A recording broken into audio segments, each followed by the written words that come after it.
Okay, we are officially live. Oh, hello. Let's see if I can What up, see Facebook? It's starting. Okay, I'm gonna cool. close my door. Awesome.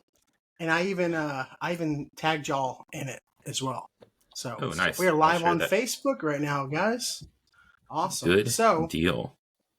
everybody, this is the Garden Party Podcast. We do this weekly, and I have a lot of my garden friends come on, and we just talk about gardening for about an hour. And this week we've got two regulars, Mr. Vikram Baliga, the plant professor, and Phil. How do you say your last name? Because you got to put the Phil Tommy DeVito hand up. The Phil Tommy DeAngelis Phil DeAngelis of Angels. Think about it. Phil that's of so the Angels.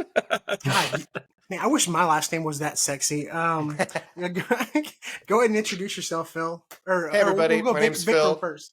Vikram Oh. first. Start. Oh, no. Uh-oh. I'm Vikram Baliga. I'm the plant prof. I'm a horticulture professor and garden enthusiast, and all my students are gone now. Finals are graded, grades are entered, and it's been so chill. Like, there's no one on campus, and it's like I can get anywhere I want to go in like 5 minutes, and it's wonderful. Is it usually like a crazy traffic jam getting around campus? Yeah. Yeah, we have... Really? I don't remember how many campus students we have, but it's like 30,000. And like in between like passing periods, it's so I time like I'll either like leave like 5 minutes early or like 10 minutes late because I don't want to try to get through campus. Oh yeah. Well, do y'all have those bird scooters on campus? Like they're flying around everywhere? My Yeah. nemesis. They're Lime now. So Bird came in like a few years ago and dropped like hundreds of them in the city, but didn't ask anyone or tell anyone. Like they didn't have a permit to do it. They just did it, and That's so they all awesome. got kicked out. And then Lime came in, and the most reckless things you could think of someone doing on a scooter I have seen. Like two 6'3" frat dudes riding tandem in their suits, getting real close. A guy riding two of them. Just all kinds of like. That's ambitious. Yeah, like one on each foot. I was like, I hope he's still alive. I've seen some things, my friends. I've used them before at a conference in Raleigh. I was the only person from the conference to use them, and I had a blast. But they are dangerous. They look like a lot of fun, but they look very dangerous. I have had one knee surgery already, and I don't need another one, so I stay away from them. Well, luckily Phil is very fit. He's a very fit surfer man. I knew it. He is basically a younger. Who's the Kelly Slater? You look like a young Kelly Slater. Oh, there you go. I'm flattered. That's awesome. Well, Man Crush Thursday, and we got Mr. Phil's Figs over here on the right. Go ahead and introduce yourself, Phil. What up, everyone? This is Phil's Figs. I am a small fig nursery out of Wilmington, North Carolina, and I am the fig daddy. I love that you're embracing it now. Yeah, dude. Just owning it. Figs. I'm a dad. It was very easy to fall right into that. You should just trademark fit it. Good. Yeah. You gotta try to trademark that if it's still available. I'm going for it. Well, that'll be this week's episode. I just started Phil's Fig Fridays, episode 1. Yeah, I saw. Yeah, awesome. So we'll see how it goes. I saw some of that. So are you doing like coffee in the greenhouse with your eating figs and talking about the garden, or what? It's basically I grab a cup of coffee, I get out. It's early before work, but then the editing takes a while when I have the free time to do it, and I basically go over a single topic. This first episode, I went over how I packaged up an order, but then I talked a lot about step by step how I root a cutting and put it in a fig pot in my greenhouse. And so I kind of lay out how I go about doing things and kind of open it up for people to take notes and actually collaborate too if they appreciate it. So that's awesome. It got really good feedback. And this week's episode, I am talking about suckers that sprout out of the root ball and how you can safely remove those and plant them on their own too. Cool. I'm a sucker for a sucker, man. I'm always. Oh my gosh. Tee it up. It's like T-ball compared to baseball, because then it's like it's got roots, it's got everything. Just give it a happy pot with some soil. It's so funny how sometimes a branch will just be laying on the soil, like a fig when it gets loaded up with a limb with figs gets loaded up and it starts leaning down, and Mhm. sometimes they'll touch the soil and they'll just start growing roots right there. It's so wild to see how it It's wild, works. man. I ripped off Vikram earlier. I did a TikTok reacting to a 5 minute green video. I was in the garden mowing, hopefully for the last time in for 3 months. Yeah. But I was like, oh, I scrolled through TikTok real quick after I went to the bathroom, and I was like, let's see what they got 5 minute green going on. And I think they got smart because they started making it to where you can't stitch or duet them on some of their videos anymore. They made it Yeah. to where, yeah, and I was like, okay, so I found one, and of course it had a banana, and I was like, oh man, I swear to God. I got to make a it's banana video just to like get the oh hype. my god, You should. dude. Oh, I'll stitch it. You don't threaten me with a good time. I wonder if do they make them on purpose sometimes just to troll people like you? Absolutely, absolutely. It's definitely a rage farm. It's definitely Yeah, a rage farm. The problem is, and like, you know, it's funny because I'm having the same kind of conversation on Threads right now about a different thing.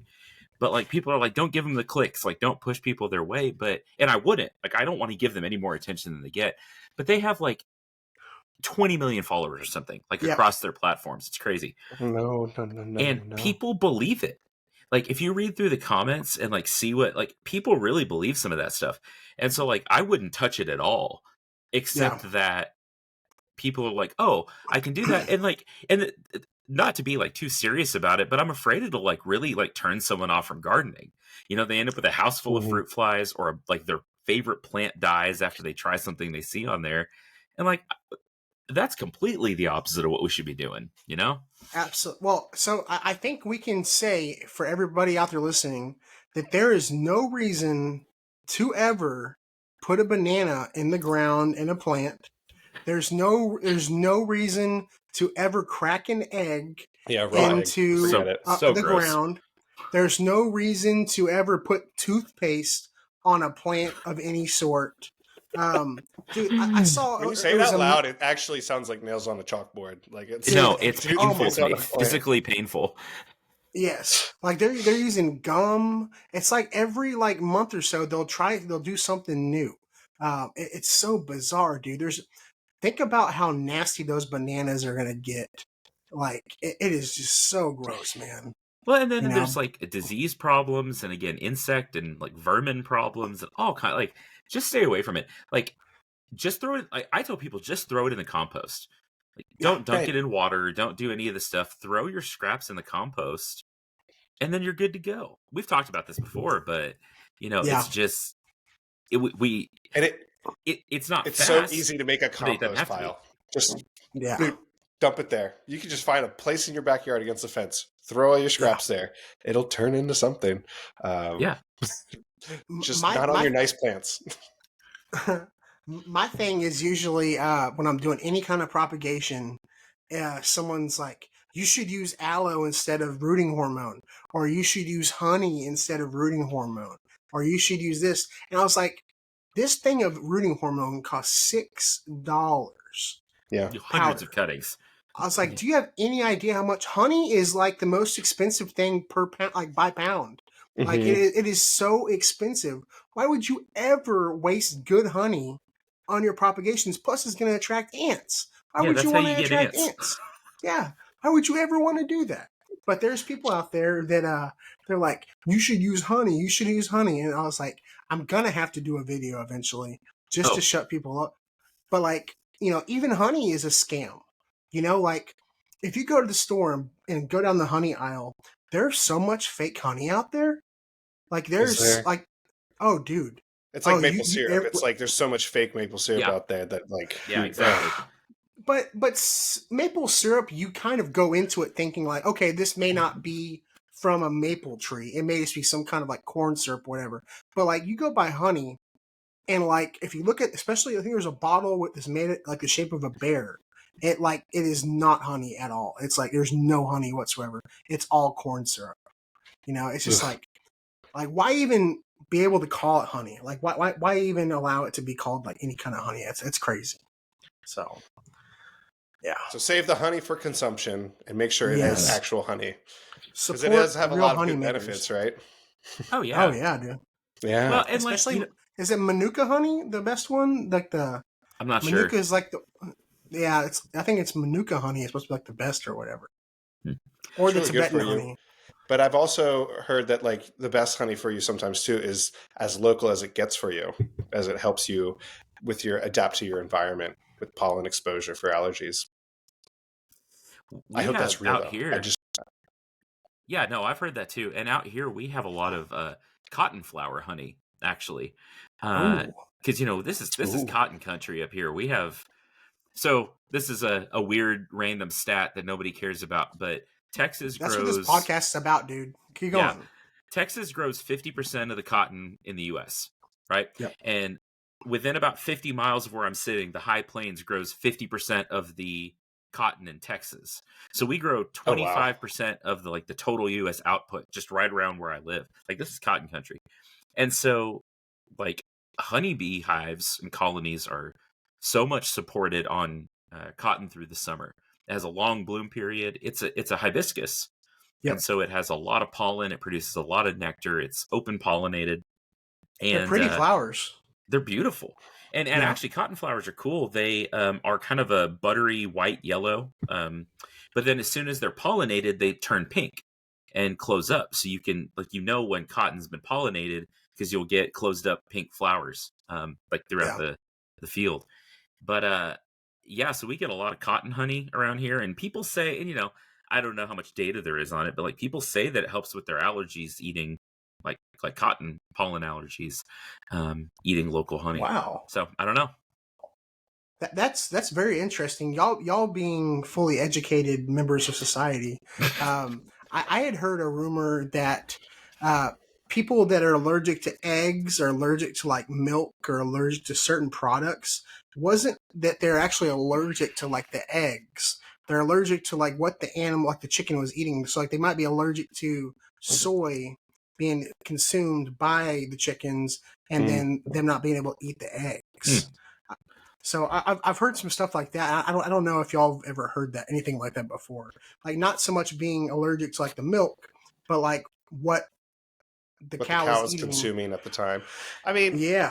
I could see that. I don't know from like this is going to go into the biology side, and I'm more of the earth science guy, but like um, tracing that through I don't know what sort of indicators to know that like it was like if you were to have all of a sudden like pasture raised cow milk and be able to consume it versus something that was grown in a CAFO and you were allergic to everything that it was, producing. I mean, I grew up with mild allergies, and what I learned from my allergist is that your body chemistry, your cells replace themselves, and you actually do a full cell replacement every 7 years, and your body chemistry can change every 7 years, and you can actually like flow in and out of allergies depending on your exposures and how you take care of yourself. That's not always the case, right? But you can adapt to certain allergies and get over them, but they can also get worse. I mean, there's definitely something to be said like that. Kids nowadays, it seems like they have more allergies than like we did back in the day. Like even just a generation ago, like I don't remember people being allergic to soy and like even nuts hardly. Like I don't remember that many people being allergic to like nut allergies or like lactose intolerance even. It's kind of I think weird. it's an awareness thing. I think people go a long time without knowing they have allergies, and it's been brought to light. I used to be the only kid that couldn't eat pizza at the pizza party, and being Italian and allergic to some Italian foods is really, really difficult. And what were you allergic to? I was allergic to wheat and dairy, but specific points of the wheat and dairy. I was allergic to the whey in the dairy. So a lot of cheeses and frozen yogurts I wasn't affected by because the whey came out in the process.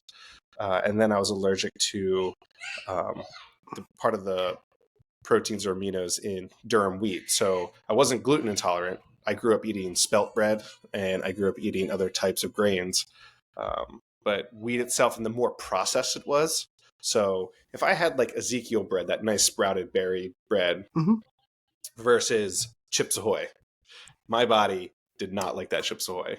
And it makes a lot of sense now. Yeah. But I think a lot of people didn't have that exposure. I was fortunate enough that my mom was a doctor and she looked into this stuff. And that makes sense. yeah, so I think people are just more aware of allergies now and being like, oh, it wasn't just my body and how I just lived my life. It was actually an allergy. And you can actually be more aware. Yeah. But Or Yeah, you I might think just that's have like a.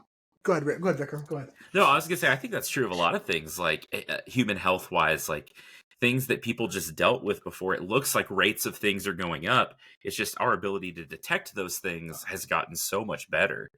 And so instead of people just going, "That's how it is," I'm whatever. It's like, no, you have.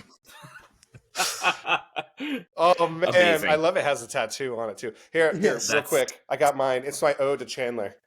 Oh my goodness. I don't know if you ever watched Friends. Yes, the holiday Ross dresses armadillo. up with the holiday armadillo, and Chandler's like, "Who are you, weird turtle man?" That's so my funny. goodness. I'm sorry for White distracting you, Christmas. Vikram. I'm sorry. No, I was just saying. No, I was pretty much done. I was saying that, like, with allergies and other stuff, I think it's just that we've gotten better at figuring out what's going on. So it looks like rates are going up, but they're not actually. Those things were there, but not to tie it back into plants, but obviously tie it back into plants. I spoke to an allergist, and she's like, "The wheat that's grown today is not the wheat that was grown 100 years ago.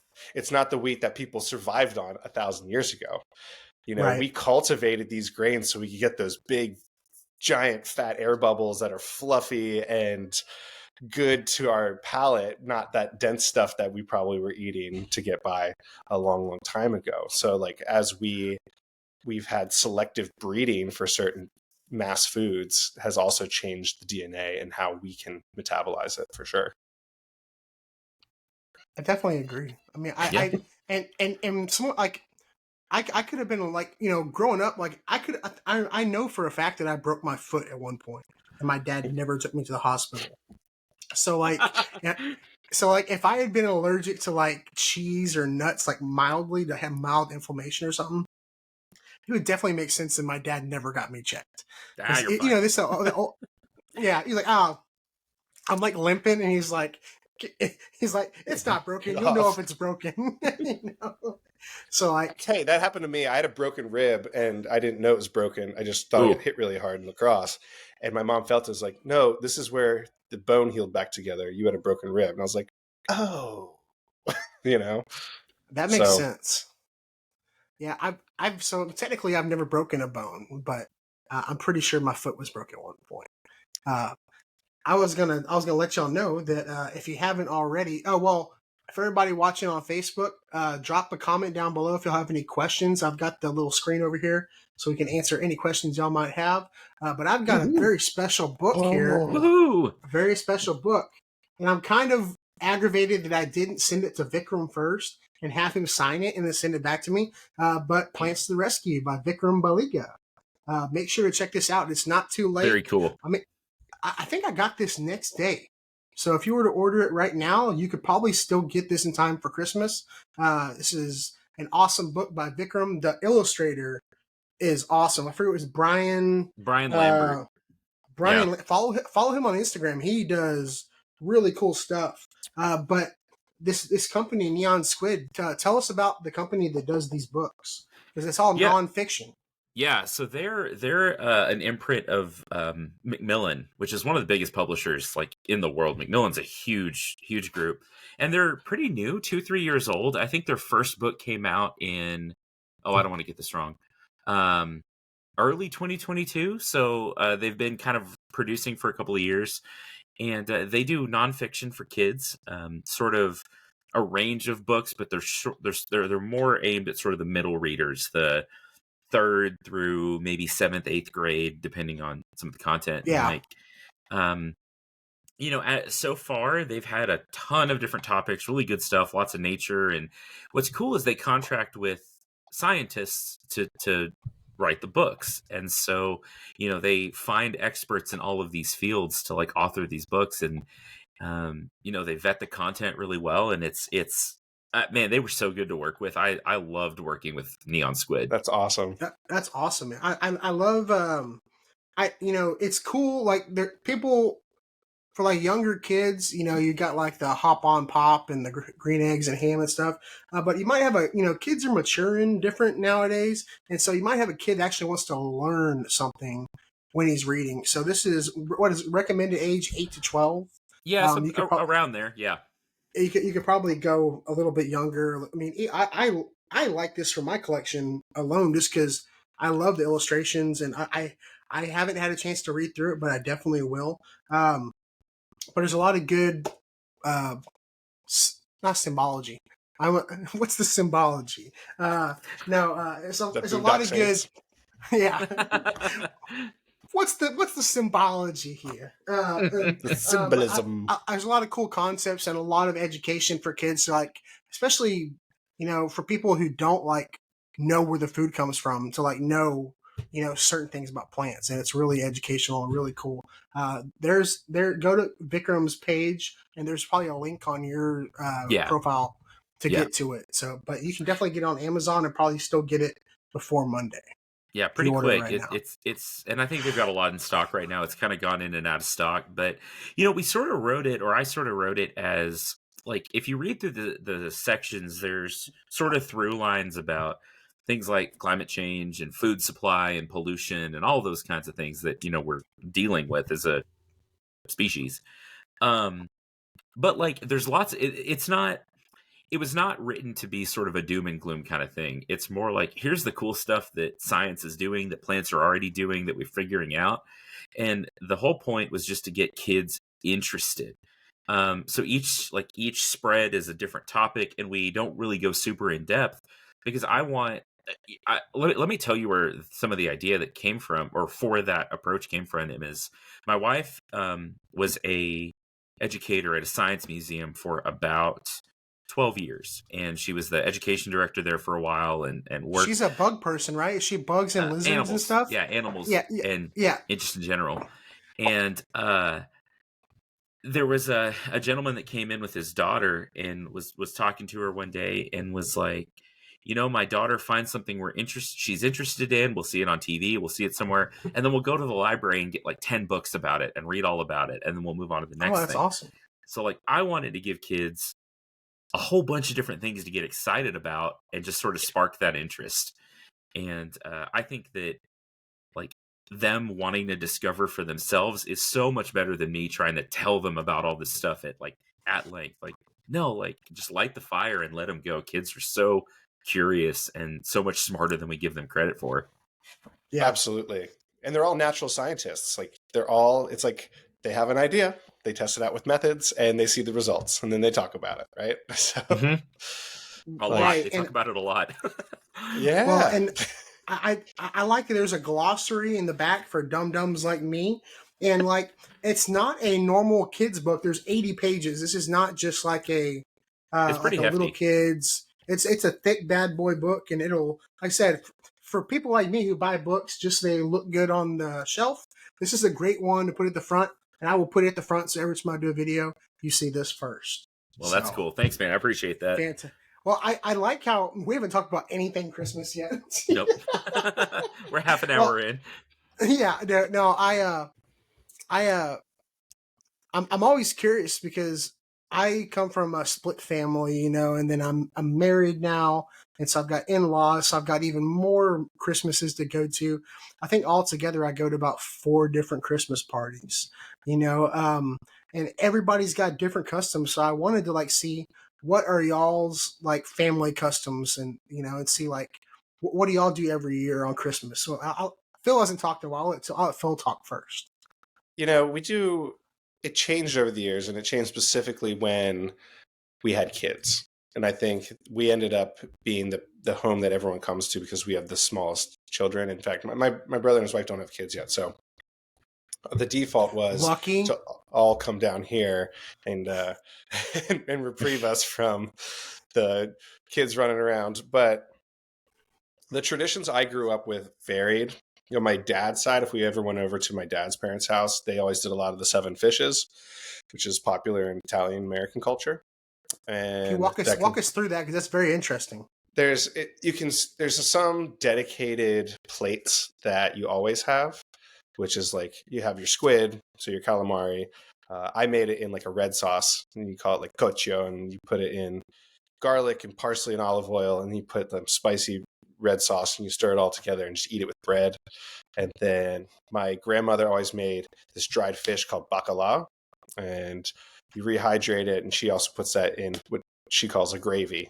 We call red sauce gravy a lot. Yeah. And then you go through, I don't even remember the other 5 dishes, but every year we did that. On my mom's side, it was a lot of like German stuff. So we would have like big meat plates with potatoes and and we had pork and sauerkraut a lot. People talk about it at New Year's as a big thing. Are you a sauerkraut guy? Yeah, I grew up sauerkraut. My mom makes a really great sauerkraut. She puts like some peppercorns in it. She puts diced apples in it. That's her little flavor twist. Really? And it comes out great. And but I grew up with it all the time. And then, but those are our big things. And then we had a lot of Italian neighbors. So we bounced around the neighborhood to Christmas parties in our neighborhood. And every Christmas morning, my mom always made cinnamon buns. That was another thing we grew up with. So she's making that down here now.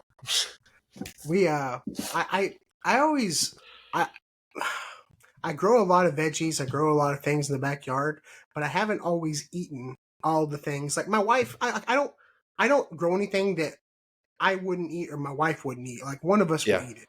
Or like we grow a bunch of cabbage, and my grandpa loves it because they love to do like what is it when you take the leaves and you wrap it in like hamburger meat or whatever, like and then you steam it or whatever. But I like Brussels sprouts, but I don't like cabbage. But like I'm growing to like new things every year, and I think as you get older, your palate kind of changes a little bit. You know, you kind of absolutely. You know, so sauerkraut's just one that I can't get past just because of the smell. If something smells or like has a weird texture, I can't do it. Like onions. I don't like onions just because the texture of the onion. Now, I'll put onion powder in something, but I won't eat actual onions. And it's just something I can't get past, man. I'm such a weirdo. I think everybody has that. This is also, yes, I'm Italian, but I do not like ricotta cheese. For some reason. I love it. Oh wow. That's like in everything. Ricotta. Like,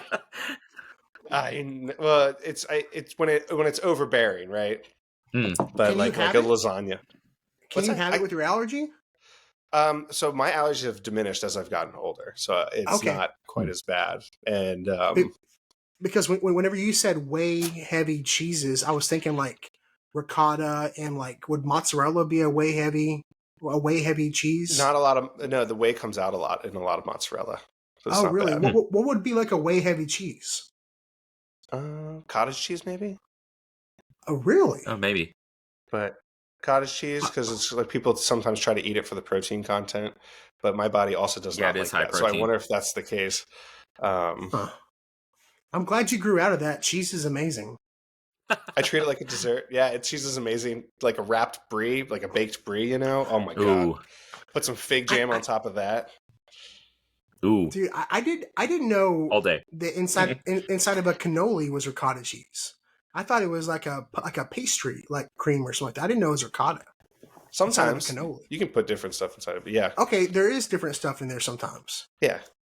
Okay, it can be like a cheese base too, but I also don't eat a lot of cannolis, but I like me a cannoli, man. Dude, I love me a cannoli, dude.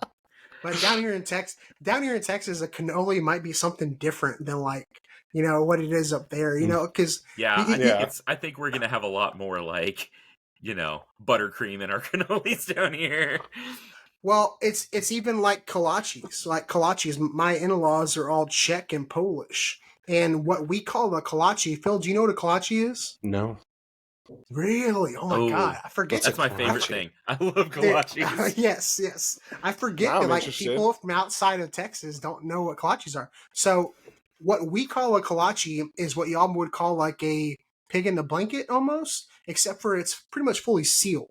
So you got the sausage. You can either do. I've seen it where they take like a sausage link and cut it in half down the middle, or they put a whole link. Or I've even seen it with like ground sausage, which is my favorite way. Mm-hmm. ground Ooh. sausage kolaches, but then you bake it with cheese. Some people like jalapeno.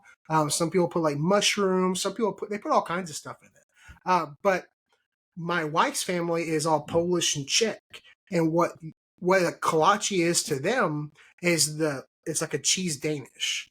It's fruit, It right? is yeah, it's like a fruit or cream cheese Danish. What we call a kolache, they call it a krobashnik, and so like it's always a Oh. debate. Like it's I've probably absorbed more Polish, and like my family's mostly Czech and German too, but like more Czech and Polish traditions over the years with my in-laws and stuff, and growing up Baptist and they're Catholic, I definitely absorbed different traditions with them, and I was like, hey, I get down with the Catholics. I like those people, man. I think you that's know like the uh, beauty of America is you get to have all these different adaptations to how you want to the cultures you want to bring into your home or the ones you grew up with and the ones you get to see all around you. Like we have such a nice melting pot of it all.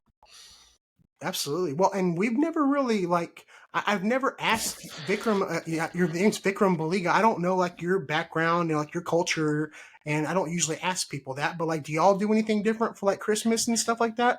Not really. By the way, my middle name's Bradley because my I guess parents thought that would be funny.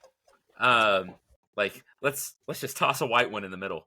Um, Well, but Is Baliga Indian or, Indian, yeah. yes? Okay, So I'm first generation American. My parents, grandparents are from India. I okay. was born in Lubbock, Texas. As you can probably tell from my accent. Like, it's funny when I really turn it on because people don't expect it, and it's really upsetting for some folks. But no, I've lived here in Texas my whole life, and but my parents, my mom, and my grandparents and my uncle moved to the U.S. in early '70s. Lived in Okay. Virginia for a couple of years. My granddad was a doctor, and my dad, I guess, moved here for grad school. Maybe Okay. my parents met at Texas Tech, but yeah. So I've lived in Texas my whole life, and it's interesting because my mom went to a Catholic British school in India. Um, so Mhm. her first language is actually English. Like she Right. learned two or three Indian languages, so to speak. There's hundreds of languages spoken in India, There's but so many. as Right. her secondary languages. And so it's funny because growing up, like when she gets mad, like she has a little bit of a British accent that comes out. And Oh yeah. growing up, I thought that was the funniest dang thing. Uh, so she'd be mad at me already, and she'd say a word funny, and I would laugh, and then it was like, oh, It's a wonder I've survived till adulthood, right? Like, like, uh, but no, we do sort of the normal Christmas stuff. I think when I was young, my mom and I lived with my grandparents till I was about 10, and I'm come from a split family too, actually. And Okay. so we did kind of normal Christmas stuff, whatever you think about. But we always had a tree, and we did presents on Christmas morning and all that. But we would eat a lot of Indian food, so Really. I remember a lot of um, curries and rice and lentils and uh, a variety of things, and that sort of has influenced, I think, how I cook. I use a lot of spices in everything I cook. Yeah. Because Indian food is spicy, like take the roof off of Hmm. your mouth spicy, but more than that, it has like really complex flavors. And the Yeah. spice is there, but it's also so flavorful. And so I add a ton of stuff even to what I do. But now my mom's remarried when I was 10 years old, I guess. So it's been a long time now. But so Yeah. we actually do none of us like turkey. And we may have talked about this at Thanksgiving. Like we talked about it, I'm and not the biggest turkey guy either. we used to do like turkey because we felt like we were supposed to, and like none of us like turkey, so we'll do a hen sometimes, like a Cornish hen sometimes. Yeah. But the past few years we do prime rib for Christmas. Ooh. So Favorite. my Oh my stepdad will god. either do a prime rib or a brisket, like smoke a brisket for Christmas, and so I am very much looking forward to that. By the way, like I'm so That sounds excited. Dude, That's my amazing. favorite thing. dude, we used to do a lot of electrical work like East Texas, like on the border of Louisiana, and we used to not eat all day.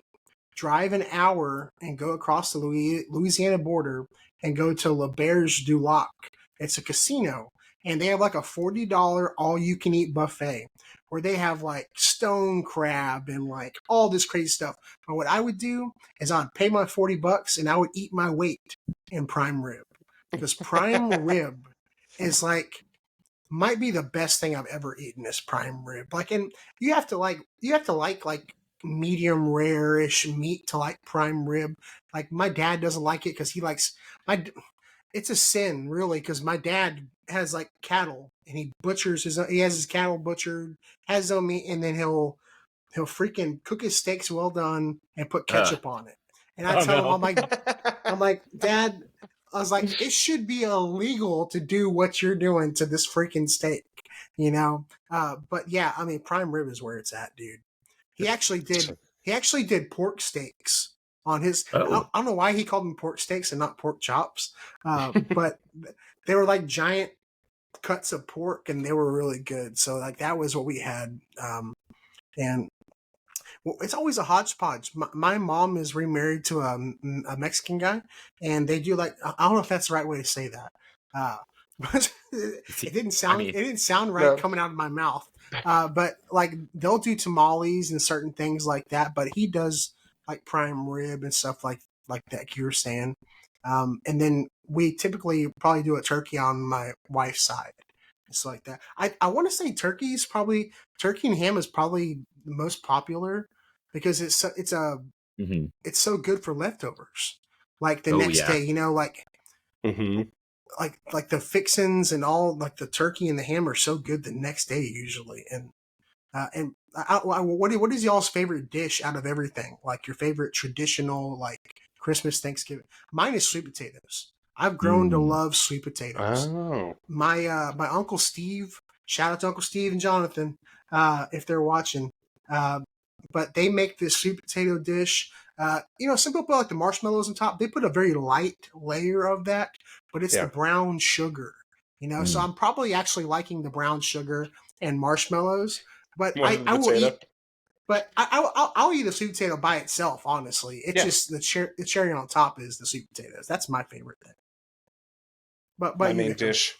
Oh, Oh, go ahead, Phil. Go ahead, I Go would Phil. ahead, say Phil. it's always whatever meat is presented. I'm usually jumping on that. I know we're on a garden podcast, but like my mom will Come on. also make a pork loin, and Ooh. but like, and she does it. She, you know, is when we have that too.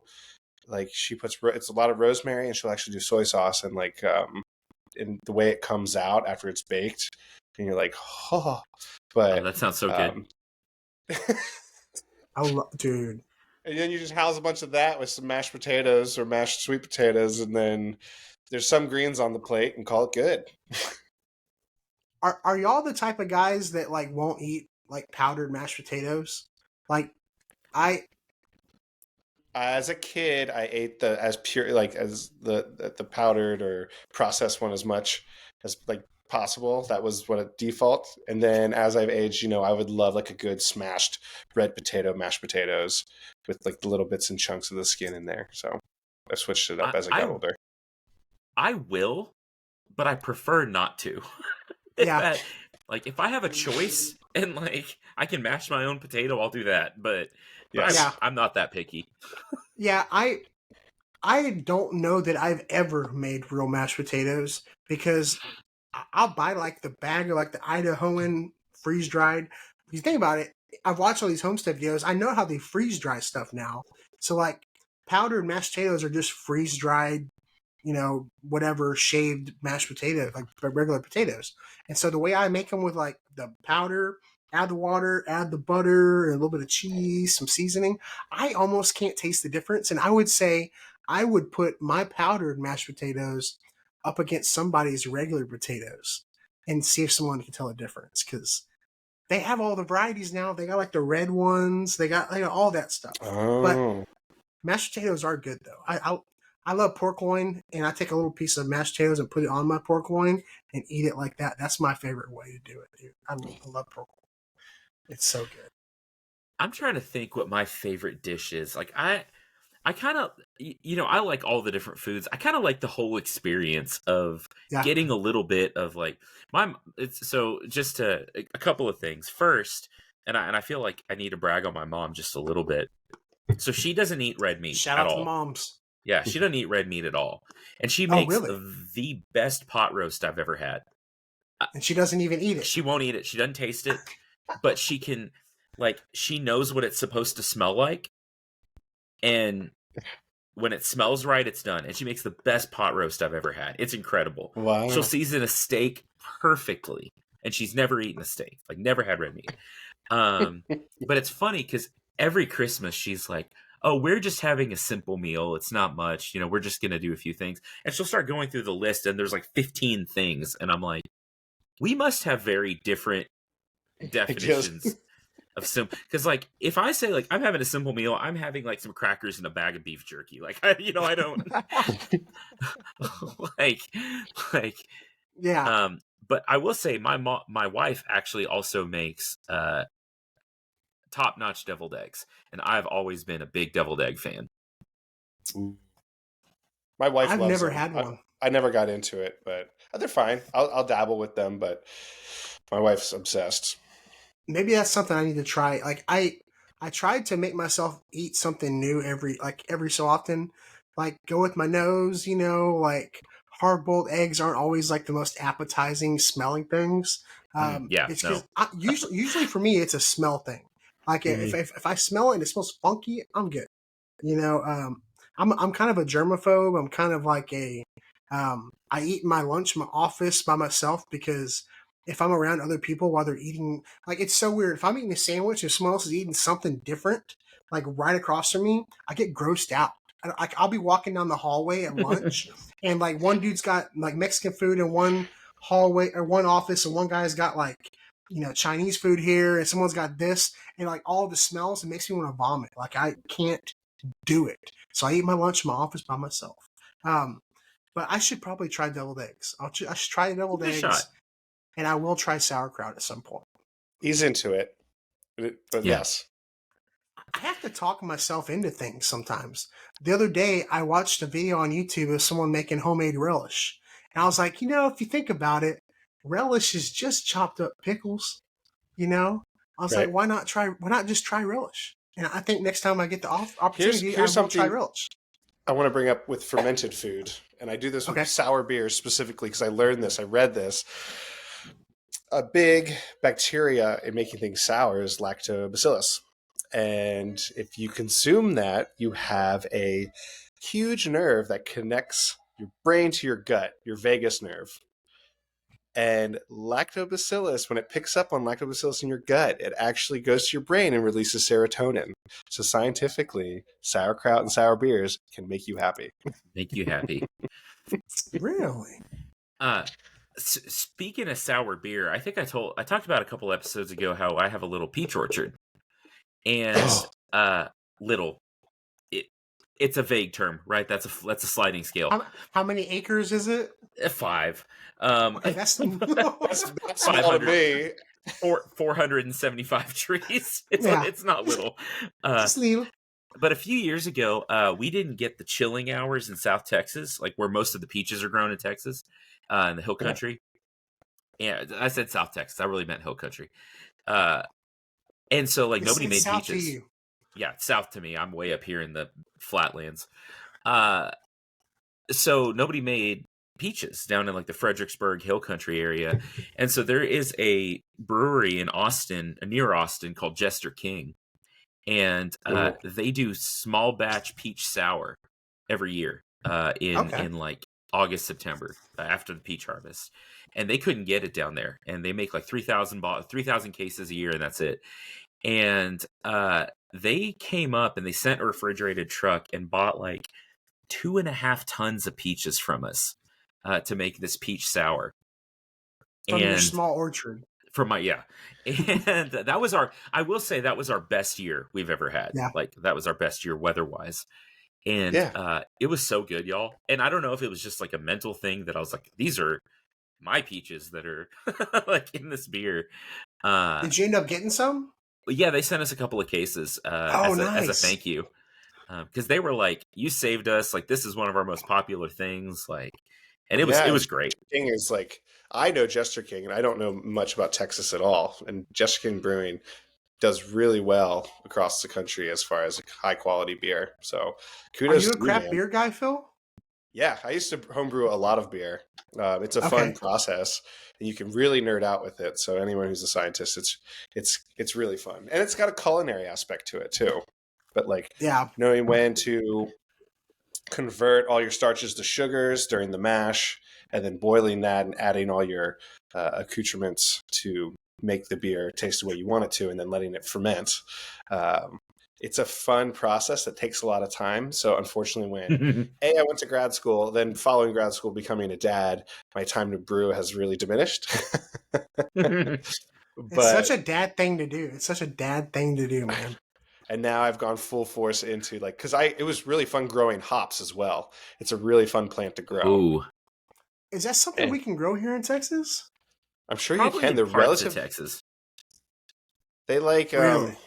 they did well for me in New England. And there's different varieties. You can get there are all kinds of hops but Pacific Northwest is a generally popular place. They have hops named after those regions like Mount Hood and Cascade and but you have hops that grow like they naturally come from Germany and you have the noble hops of that area. So whatever climate's out there, if you have that in the United States, you can easily grow them.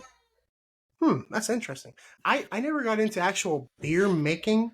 Go ahead, Vikram. You had something? No, go ahead. I'm looking Oh, up like hops growing conditions because I'm trying to think where in the state we could grow it. okay. Yeah, I would I think think you'd it'd be be too surprised how hot. resilient they are. Yeah, because some things have issue. Like here where I'm at, how it have issues like with humidity. Some things get like will mildew. It's like that's what I was kind of Mm-hmm. thinking. Um, but I never really got into beer making. I got into like making hooch. I was like, I bought like the buckets and the not the growlers, the glass carboys, and I would Yeah. make like wine and stuff. Just because making wine is like seems like it's way more easier than making beer. Because It's like way I would more terroir based versus ingredient based. Like you can take different barley and how it's roasted and malted and make different beers, but wine you're so dependent on like the climate and the soil. Like that's all you get. So once you get those grapes, you're putting them in and fermenting them. I was literally buying grape juice and cranberry juice and stuff from the store, putting it in a jug. I I was using champagne yeast because it actually Yeah, kind of gave like a carbonation to it. I had a carboy explode in my apartment. Um, that's a rite of Oh, passage for fermenting yeah. yeah, things. yes, I had that happen too. yeah. So, and I've got all these figs in my freezer, and you can only make so much jelly, dude.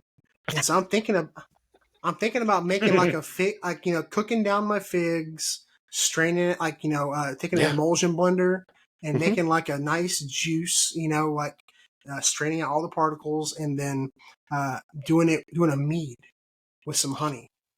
Hmm. Like I That'd be think good. some fig, because fig already has a very high sugar content, right? It's got like Mhm. more sugar per.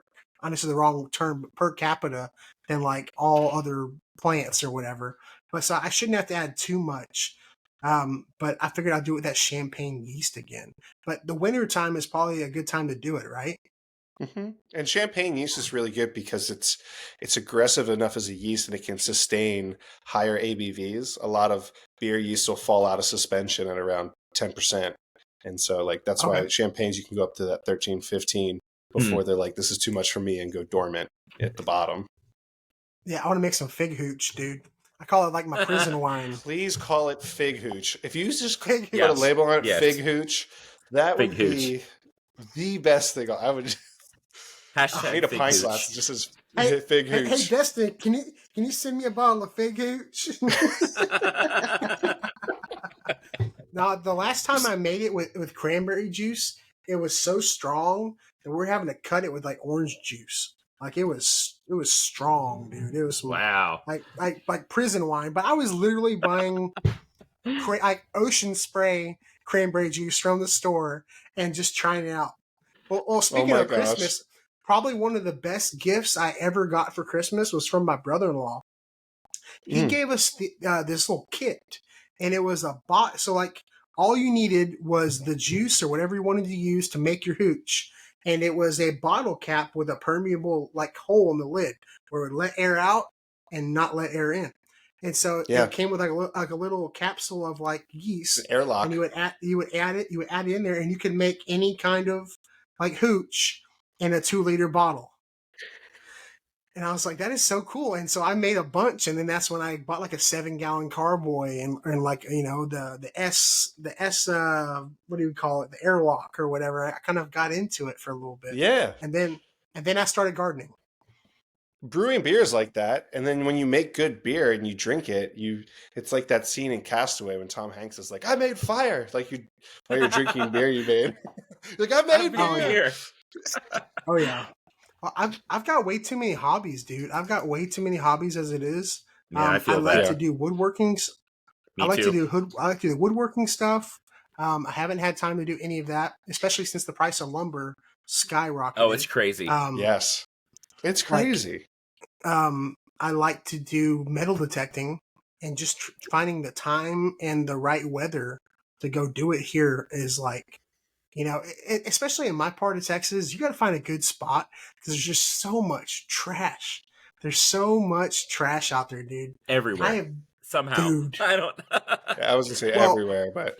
Come to find out, everybody used to just burn or bury their trash, like back in the 60s and 70s. Like, if the trash people didn't come pick the trash up, guess what? We're going to burn our trash. And so there's just crap everywhere, dude. It's, oh my God. It's. Yeah, I gotta find a cheap hobby. I don't have any of those. So like, okay, I'm a woodworker. I'm a musician. I like photography. What else do I do? I'm trying to think. I play a little golf. Like, I don't have a cheap hobby. I gotta like start collecting stamps or something. I don't know. Oh my goodness.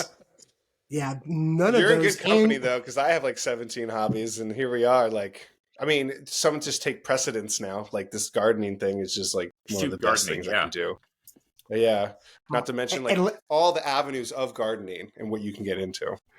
Yeah, and there's Phil's favorite hobby is making babies. He's gonna pop out like 6 more, you know. That's right. I gotta get a nice soccer team going. I'm gonna have to get one of those 15-seater vans. Oh my God, I've got friends that have those. I've got to buy flour, buy the 50-pound bag, just make my own bread. Get that Costco membership, man. Get that Costco membership. Costco's clutch. But I think I found a doctor that specializes in vasectomies, so we're going to see how that route goes. Oh, dude. Somebody was telling, like, I've always heard, like, vasectomies, like, were, like, harmless. But then I had a buddy that y'all probably know from TikTok or Instagram. But he told me about his, and he was like, no, dude. He goes, that hurts. He goes, it still hurts. It was like 2 days later. He goes, no, it still hurts, man. I don't care what they tell you. It still hurts. And I was like, well, crap, man. Well, that sounds. I'm going to have to go on what's the Rate My Doctor website and find out which doctors I feel comfortable with. The best one. Yeah. Oh my God. Highest rated. I just, that makes me so nervous, man. Oh God, dog. What instrument do you play, Vikram? A couple. I played guitar the longest. I play the bass, a little piano. You know, kind of whatever. I've got a mandolin I haven't picked up yet. I've got a violin kit that I'll build someday. I've built a few guitars and done some other stuff too. But nice. That sounds awesome.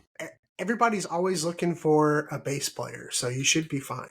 You know, I grew up playing guitar and a little bit of piano, and like I had my own drum set until my dad realized how loud it was, and then he sold it. But man, I was in the. This is how small. So my graduating class of high school was 46 people. 46. 46, dude. Our marching band for the high school was so small that we actually had 6th grade, 7th grade, and 8th grade kids in our high school marching band. Me and my buddy just joined, like they were just looking for people, and we just joined the marching band, not knowing how to read music or anything. And I was in marching band for 3 years, not knowing any way of reading music whatsoever. That's So like the scenario of Drumline. That guy ripped on the drums. He couldn't read music. I was Nick Cannon, dude. I was Nick Cannon, 37 kids. dude. He does have a lot of kids, man. A lot of them. Yeah. I actually saw it was a meme, and they were saying that Nick Cannon spends over $200,000 a year taking his kids to Disneyland, and I was like, what? yeah, that sounds about right. So, have y'all ever been to Disneyland? I've been to Disney World in Florida. Okay, I've been to Disney World, not Disneyland. That's right. I don't remember. I mean, I didn't pay for it back then, but I don't remember. I'm sure it was not very cheap. I'm sure it was not It's very not. cheap at all. It's not. No. Have y'all been recently, like with your kids? Not yet. My kids aren't quite there yet. So Got you. Yeah, we haven't taken Bradley yet. He'll be 8 in January. Actually, in like 3 weeks, which is crazy. But we're thinking in the next couple of years. Like the last time we had a chance to go, he was a little young, and so we decided we'd hold off. Yeah. Well, by the time he's 9 or so, he'll almost be too old for Disney World. Like I had more fun at Universal Studios because it was Universal's like more for blast. like. Yes, I thought Universal Studios was way more fun. Like Disney World's more for like little kids. Well, I MGM love Studios is Epcot cool because too. I'm a nerd. Epcot will be fun. I'm such a nerd. Because like We did like the boat ride, the Living with the Land boat ride, where they go through their hydroponic facility, and it's dope. Like it's so cool.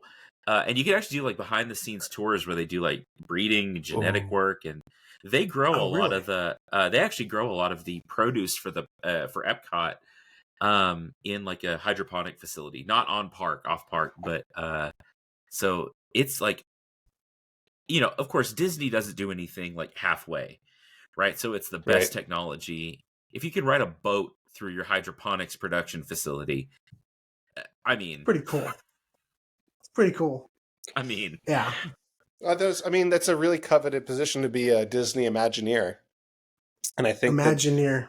Yeah, it's like an actual position. They hire these people to come in and be Imagineers, and what is it? There's a book about. I think he was a professor at Carnegie Mellon, but he talked about his final seminar, and he talked about he was actually recruited to be an Imagineer, and he said you wouldn't believe how amazing the experience it was.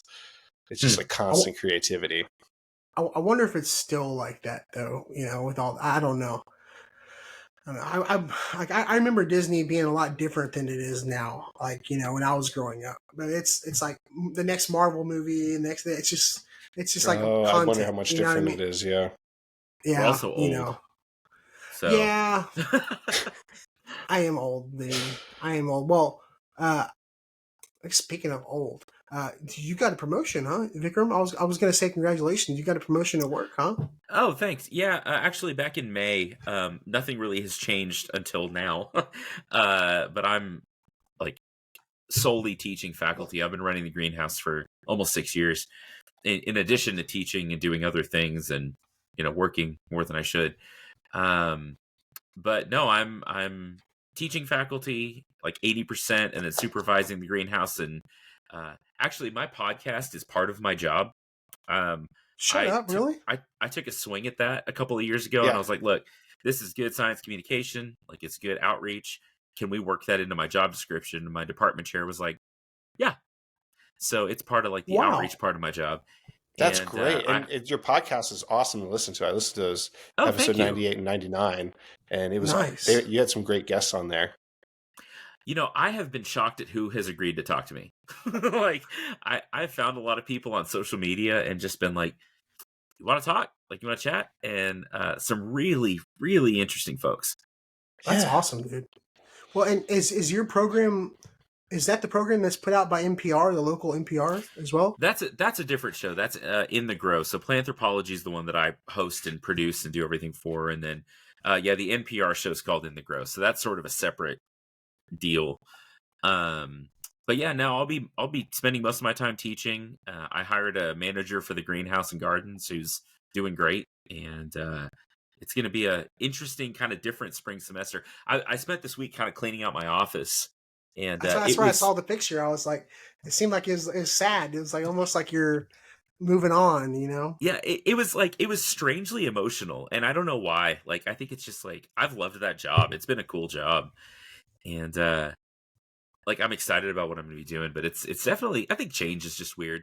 And I think it's also the fact that I'm not like leaving. It's one thing to like pack up and go somewhere else, but like I'm still there Right. in the same department. It's just doing a different thing. So it's You're kind just of a Yeah. moving on weird up. deal. Do you still have grad students underneath you that you're on their committees and things for? So I don't have any of my own grad students. I'm on a couple of committees that I work with. We've got one guy doing, actually just one right now. My last grad student that I work with did aeroponics, and so he built aeroponic systems, like tub aeroponic systems, to grow lettuce and compare it to hydroponics. Really cool stuff. And Whoa. Like the uh, Kratky method? so he did something very similar to Kratky, with like bubblers and all that, and then did like a aeroponic mist system, and got about twice the yield with the same amount of water. Pretty cool stuff. Oh, wow. Really? And With the misting system. mhm. Oh, I So would love to see some of that. Like can you send me some pictures? I will. It's like he built these tubs, and actually just go. So when we were designing the experiment, we were like, we want things that people could just go to like Home Depot and buy, like consumer Hmm. grade, home grade stuff. So he The got these yellow and big like black tubs. 40-liter packers, packer tubs with the red lids, and drilled holes in them, and got like root collars, and got these mist emitters that make like a fog. They're foggers essentially, Yeah. and had him. He did all the coding. He ran all the pumps. He did all the electrical work. Got everything laid out. So compared like different timings and amounts of water and all kinds of stuff. Really cool. A really cool project. That's Uh, brilliant. And I would love to see that from a propagation standpoint. Like, as far as like, if you wanted to propagate succulents, if you wanted to propagate fig trees and put them in like a safe, contained we have environment done like that. that. We did I've that. got Okay. Yeah. I have friends that have nurseries and they do that. Like especially with bougainvilleas, they will have like a table, and it's like got like a built-in like drainage system in it, like a gutter, and it's just constantly recycling the cuttings or the Right. water. The cuttings are in rock wool, and it's just the fogger goes off for it was supposed to run 5 seconds every 10 minutes or something like Yeah. that, just to keep those. Because that's the thing with propagations. Once it's dry, it's dead. Like Right. like you tip it most of the time. By the way, thank you for the tip on that parafilm. The parafilm, I think I bought the wrong size. I bought half inch. I should Yeah. have got the 1 inch or 3/4 The one for the inch is big. really beneficial, but the half inch, you just got to get good at wrapping that tip a little better. It takes Yeah, some time. it's definitely better than the grafting tape I've been using. But I bought Hmm. a 12. I bought like a 12 pack of 2 packs. So there's 24 rolls. So I've got a lot of that to use before I can get the It's 1 so inch. worth it though, even if you wrap it a little extra, because the buds can push through it, and it still preserves the moisture, and then it breaks down in sunlight, and so it eventually falls off on its own. Does it really? You have to help it, but it breaks down in UV exposure over time. Okay. Yeah. That's awesome. Some people ask me when I ship them fig trees, they're like, "What is this plastic thing on it?" I'm like, "It's just paraffin. Like, don't sweat it. You can pull it off if you want to. It will break down over time." So does that mean like you can just leave it on and eventually it's just going to break down? Yeah. You're talking to a dum dum here, Phil. He said, I got you. I am Yeah. being succinct and clear. You can leave it on there, and it'll slowly break down over Like- time, as like, long as you I'm get it going- in full sun. I'm going to read this book as it was intended, like an 8-year-old child. I'm learning about climate change and stuff like that in here and all that good stuff. No, I'm excited. I'm going to read it, and I will make sure to shout that out again as well. Yeah. So we talked to like maybe 10% about Christmas today. But before we go, I want to, since Vikram, you won't be here next week or the next 2 weeks. Yeah, I'm out 2 weeks. Yeah. Me and Phil, if you're available next week, we'll still do one, and we'll get someone Let's else, do maybe it. a surprise mystery guest. Whoa. But so Vikram, since this will be your last one of the year, why don't you do you have any goals for next year? Like any new things you want to do in the greenhouse, or any like cool projects you want to try to do? Yeah, a couple. We're trying to do a little bit more propagation work and figure out some different things with some stuff in the garden, trying new stuff. I want to. I haven't had. We moved last year, and I haven't really had time to do much home garden stuff. So I'm hoping to get my landscape put together and get a garden, like a home garden, going really here. I also, as part of my job, my department owns a community garden that was donated. The land was donated to the university with a running community garden, and we want to get that a little bit running along a little bit better. Plant a few Yeah. more things and stuff like that. And I also want to write another book. That's kind of an aside thing, but we'll see where that goes. Do you have any ideas yet? I think you said you had about 3 or 4 that you. I've got a few that we're trying to kick around, and some of them are plant related. More, I want to write more about trees. I'm a big tree guy, and kind of like the history of trees, and how we use them and what they do, and all that kind of thing. And then my wife and I have one that we're kind of kicking around together. It's actually I didn't really I haven't talked about this, but we actually pitched a show to PBS, my wife and I, last year, and it didn't end up getting picked up. But we've got some ideas from that we're maybe trying to work into either like a web series or a book or something else. So we'll see where that goes. I always tell people that, like, we pitch this to them and we're hoping it picked up. Nowadays with like YouTube and stuff, just do it to the best of your ability, like on your own. If you have like a cool idea, like tell me about it after we get off. But like if you have an idea to do something and it's not like super expensive or whatever, try to like shoot a pilot yourself. I know you got some DJI products, so you got the good stuff. So but yeah, I mean that might be we'll talk about it afterwards. We'll talk about Yeah, that. we'll see. We'll see where it goes. Awesome. Well, no, I would hope we would get a Plants to the Rescue 2 on 2025. But I think anything you do, and especially with illustrators like this and really good content, we're in store for a good project. So that's exciting. Well, thanks. Well, Phil, I know probably one of your accomplishments this year is growing a giant plumeria tree and Yes. building a greenhouse around it. I didn't realize it was in a pot. I thought it was in the ground. No way, dude. My friend Craig, he's actually one of my like surf coach mentors. He got me into competing. He has collected plumeria from all over the world from his travels, and he's like, I got a tree for you, like a small tree. And I was like, okay, it's not a small tree. It's a 10-foot plumeria tree.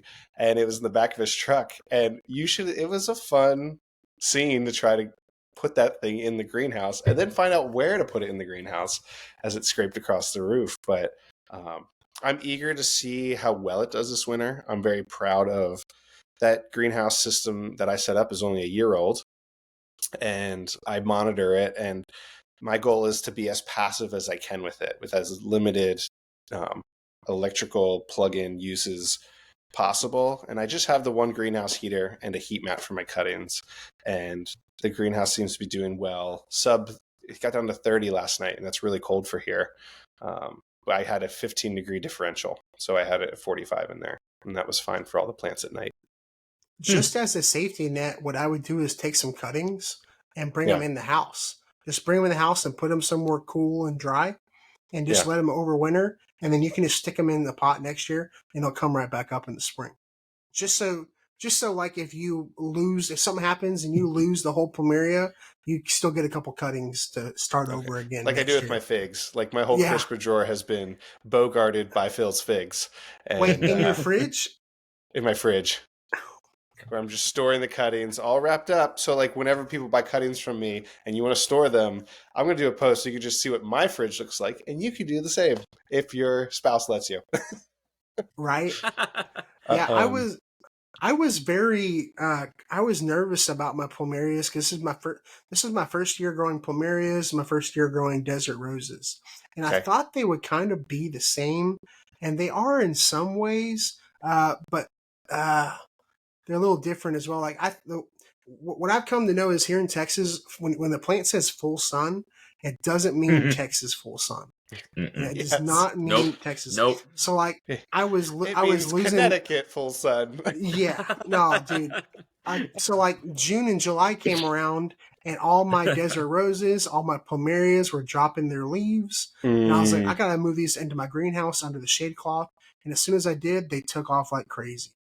Oh, So good. it's just, so yeah, plumerias are a lot of fun. Someone just commented, I'm becoming more interested in plumerias and how to grow it.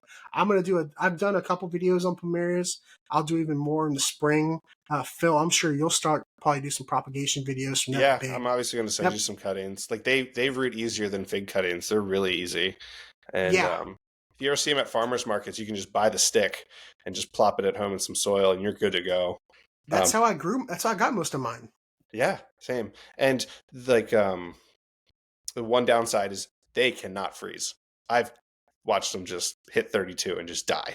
So As a plant professor, Vikram, I know we're past an hour. I don't know if y'all got to run or anything, but can you explain what happens when a plant like a succulent freezes? Like, is it the cell walls bursting when they freeze? Is that Yeah. how that works?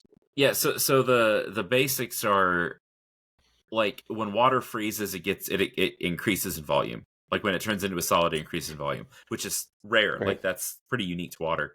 So when like the cells freeze, the water expands, it makes little sharp points and ruptures the cells. So plants that are more freeze tolerant have different compounds in the cells that lower the freezing point, essentially, or Okay, they can protect some of their cells in like an various ways. insulation of the cell walls, like an Kind of, insulation or something. kind of. Yeah, That's part of it. Or they'll have like extra sugars, or like um, in like say conifers that live up in the Arctic Circle, they have turpentines and all these different compounds in their cells in the really. sap that helps protect the cells from freezes. And so Is Mm, That's crazy. I didn't know and that. so it's like a you know evolutionary adaptation to location. So more tropical plants have never had any reason to come up with that. Like, why would they need that? They don't need that right. Right. because it never freezes, and so you don't see some of those compounds in them. Whereas plants that grow in even my part of Texas natively have a lot of different compounds in the cells that keep them from, even if they do freeze, like the roots may survive, so they may have more concentrated in the roots and they die back to the ground, but the roots are fine. Yeah. Mhm. So yeah, with our tropical plants, I will say though, I have some aloe vera growing out in the garden right now. That we've had several nights of like 22, 25 degrees Fahrenheit, and it's fine. Really. It is very not dead. Like the little puffs are Interesting. still coming up, and it's kind of in a little bit of a protected location, but it is definitely frozen several times. And so some of the big plants, the leaves are showing some frost damage, but Yeah. they're alive, which is kind of wild because they say below 40, your aloe vera is like a goner. And I'm leaving it outside just because I'm curious. I want to see what happens this winter. That's well. It's funny because like if you live in a subdivision like I do, like the fences play a lot. They play into the wind chill and everything. It's since I have all my figs aligned around the fence. Having that fence there to break wind. Yeah. I think it really does help protect them on a lot of my plants. But I usually the aloe vera is like the first thing to die for me. Like, and it I may be lost a a humid huge one versus dry once. thing. Hmm. Yeah. I ended up buying some bromeliads the other day, and this person was telling me that they leave their bromeliads out in the wintertime and they grow right back. And I was like, Really? really? Yeah. And she said they come back every year. That's I was like, surprising to me. I have never heard that ever. Like, I think of like, and this may be another sciencey thing. Like things that grow like aloes and bromeliads and like, is there like a term for like stuff that grows out and kind of like, for that style of plant? I don't There know. probably is. It's not in my brain today, but there probably is. But I'm talking about, like they grow from the middle out, like a bromeliad or a Yeah, they kind of grow plumeria from or like a rosette, like a basal whorl or a rosette or something. yeah, especially because the bromeliad holds water like a little glove, like a little glass right there too. And so I was like, y'all leave these out and they come back every year. That sounds crazy. Yeah, So I'm I don't know. surprised. But I end up buying some bromeliads from her. I every year, every so often, dude, I get talked into buying some wild plants. No, they're So cool. They're pretty plants though. They're really eye catching. I had never seen one bloom before. I was never interested. I was like, oh, it's a stupid looking grass thing. No, dude, they bloom like once or twice a year, and they have those psychedelic looking colors. Like I posted that picture, had like purple, and I've never seen a blue flower before. Like that was insane. I was like, that is the coolest thing. There's some crazy Very ones out there. Yeah, absolutely. Well, guys, I appreciate y'all coming on for an extra 20 minutes or so. I I did mess up on the Facebook live stream at the beginning, so we're making up for it. But I appreciate y'all coming on, and hopefully we'll Vikram, we'll see you in January. Phil, we'll see you next week with maybe a special guest or two. We'll see if we can make something happen. Yeah, see if we can make something happen. Make sure to go follow. Vikram, Phil, tell everybody where they can find you. I'm the Plant Prof. All the places. Also, you can find my podcast, Planthropology, which is anthropology with a PL on the front. And that'll be back in January. You can find me mostly there on Instagram right now. And then, yeah, that's about it. I'm out there. If you show up to the Texas Tech greenhouse, just go, Vikram! Yeah, I'll come running. Yeah, I'll come running. Me and Destin are going to do that in May. We're just going to roll in there. I'm so We're stoked. We're coming. I mean, we're really. coming. I'm coming up in May, dude. I'm coming up in May. I'll take you to get what Tyler Froberg called one of the best hamburgers he's ever had. He's a fake. Okay, I'm gonna say this right now. He's a fake Red Raider. He's a fake Red Raider. He told me how he went to Texas Tech from Alvin Community College. I'm ratting him out. He's a fake Red Raider. Boom, shocker. And there's the clip. No, just kidding. Oh my goodness, no. Phil, where can we find you, dude? And where can people get your cuttings? You still have cuttings available? I still have lots of cuttings available on philsfigs.com.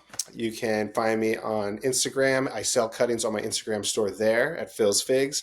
And you can find me on Facebook. I do have cuttings there as well at Phil's Figs. So hit me up. If you have specific questions, reach out directly. I'm happy to chat with people. My goal is to help you get a fig from your own fig tree.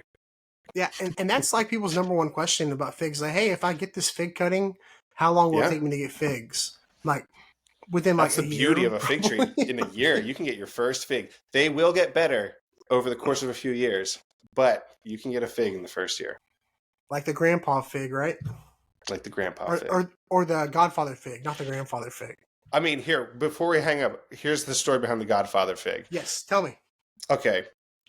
Someone worked on the set of the original Godfather, and two of the trees on the set in the garden scene where he passes away with his grandson, he was given those trees, and he passed those trees down to his kids who still grew them.